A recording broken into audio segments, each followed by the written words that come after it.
NittanyLionRoar with Extreme Panda here, and we have a couple of exciting new things up today. First of all, Path of Valor number 2 has started. So if you don't know what that is, basically it's just little daily missions to do that will earn you rewards. So highly recommended to make sure that you're paying attention to that and do that, because at the end of the rewards are some pretty good things, including these epic ascension materials. So the other thing is we have Springvale today, so that comes with its own quests to do. They've got easy, normal, and advanced now. All of this comes with its own rewards as well, so you can see what those are as you work through that. I think what's probably going to be most intriguing to people are the heroes that come with it. This is a seasonal summon, so it's not like other events. With this particular summon, you can actually spend your hero tokens on this, your epic hero tokens. So that's what I'm going to do. I'm going to do some summons at the end of this video to see what we get. But let's go through the heroes.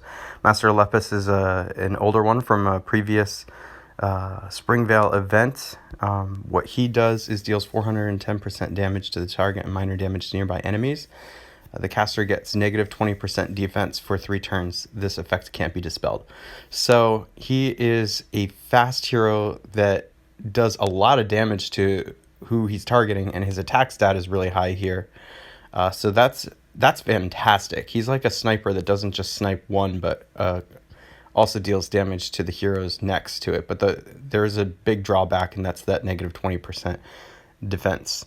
In fact, that's kind of a pattern with these Easter heroes, is they come with this negative defense, which I don't really like, but it's kind of a trade-off because their other abilities are really, really strong. So Master Lepus probably is the best Springvale hero of them all. We have a new one here, Lady Woolerton. This is a 4-star fast healer, which is kind of cool. Recovers 40% health for all allies. The caster can't gain mana for 2 turns.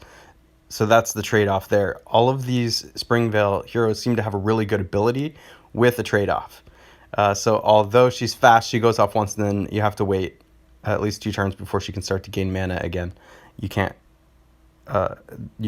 dispel that fact. I think later Lady Woolerton will be a really good 4-star healer, because typically getting that first charge is the one that takes the longest. So getting that to be fast is pretty good. Then we have Sir Roostly. This is a new 5-star hero, yellow one, a paladin, with a really high attack stat here, and really good defense. So what does Sir Roostly do? Sir Roostly deals 280% damage to the target. So aiming it at one hero. The attack chains through all enemies that are adjacent to any hit enemy.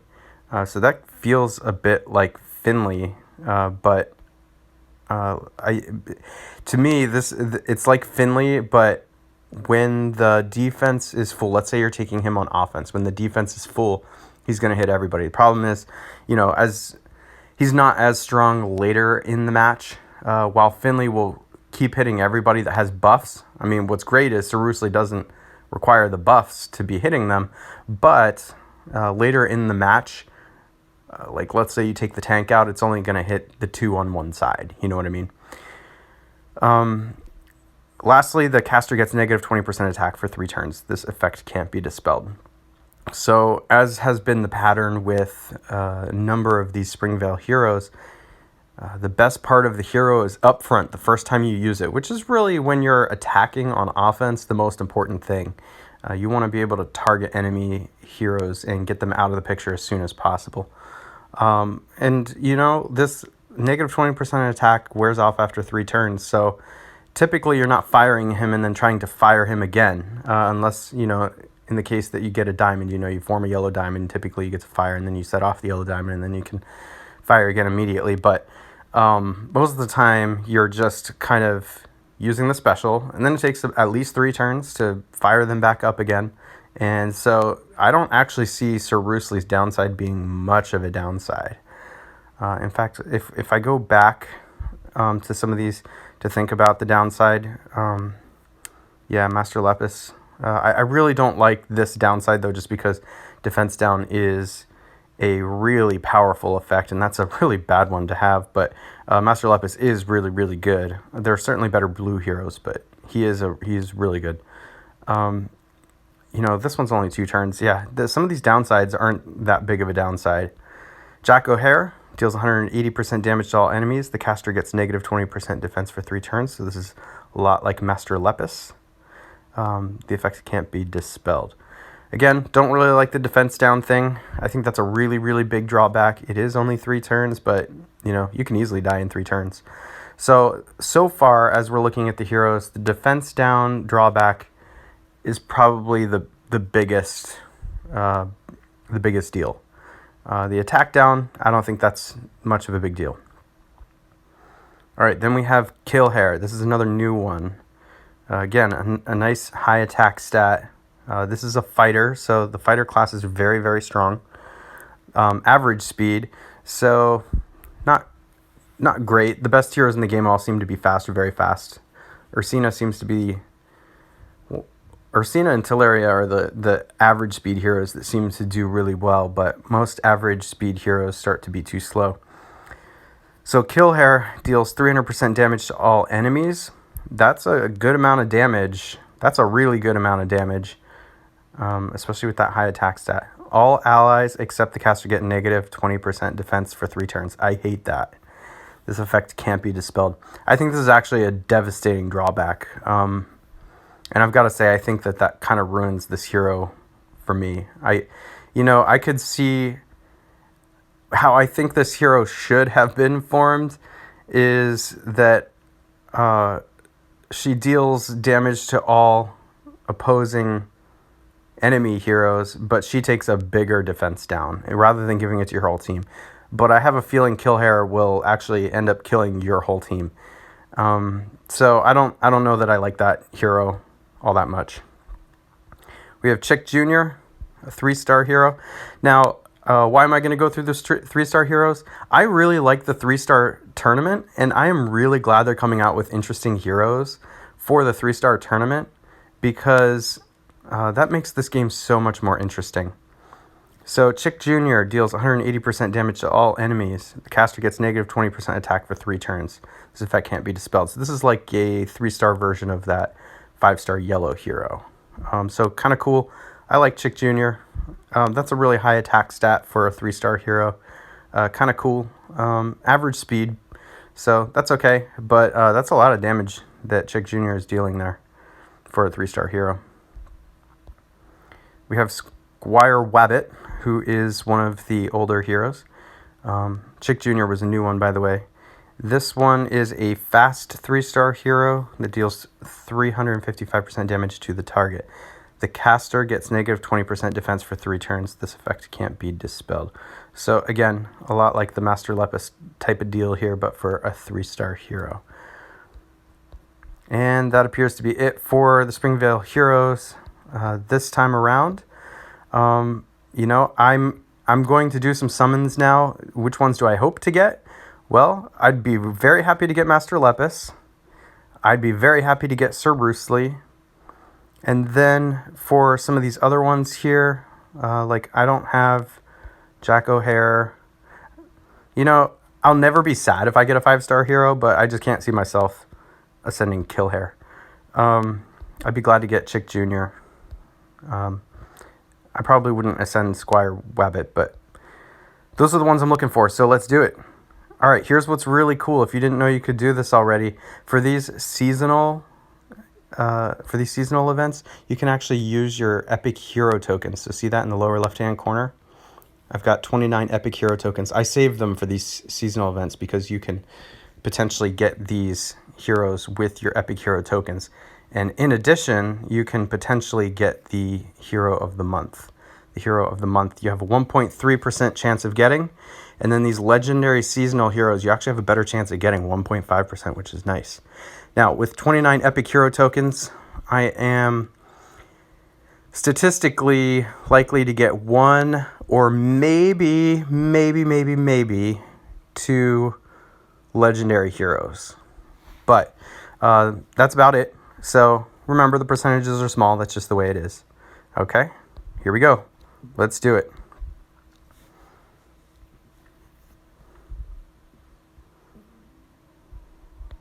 All right, vanilla Oberon to start with. Let's keep going.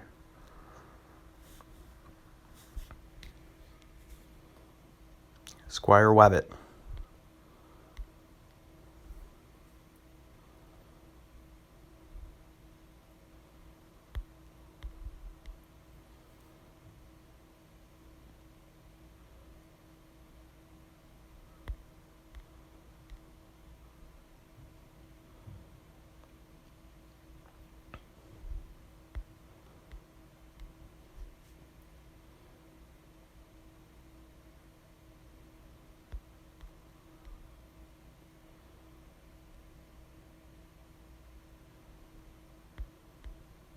So far, nothing good.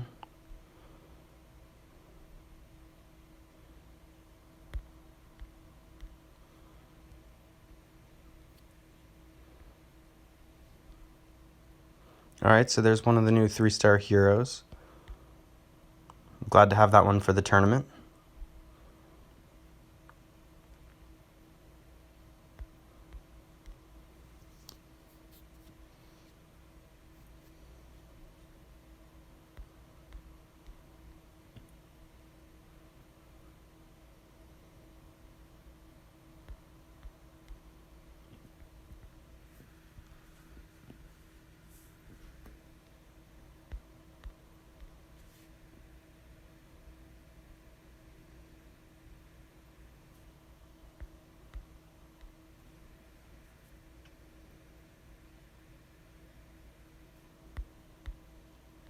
So far, we're just getting a bunch of these vanilla heroes.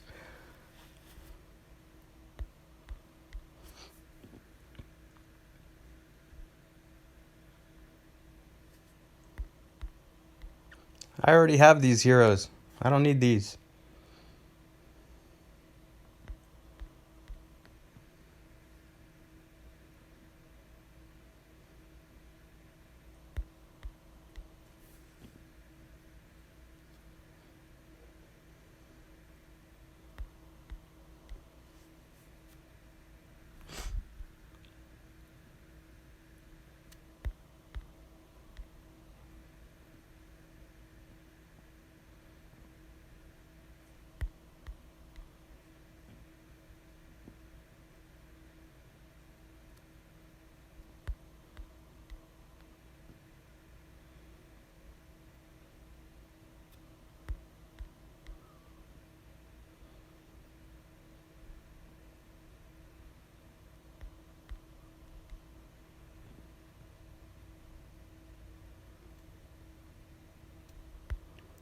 Alright, last 3 hero tokens.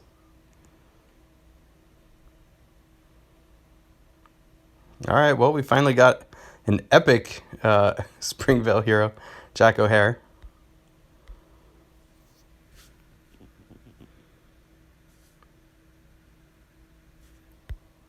And last one, moment of truth.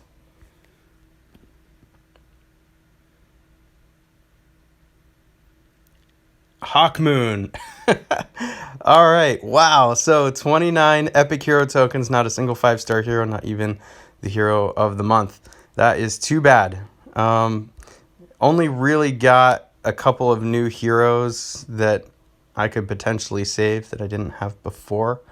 One being Jack O'Hare, wherever. Let's see, I gotta scroll down to find him. So Jack O'Hare, I'll go ahead and save him. And then I think it's worth saving one Chick Jr. for the 3-star tournament.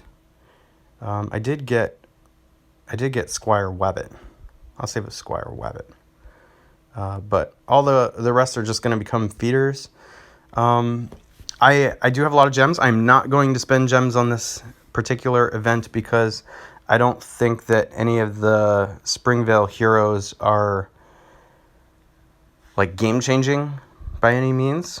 Some of them are good to have, like Master Lepus or Sir Roosely. But, you know, I'm certainly not going to be chasing any of these heroes. So that's it. Looks like I got a Path of Valor as well. I got Summon 1 and Summon 2. Okay, well, good luck in your Springvale Summons. Make sure to like and subscribe.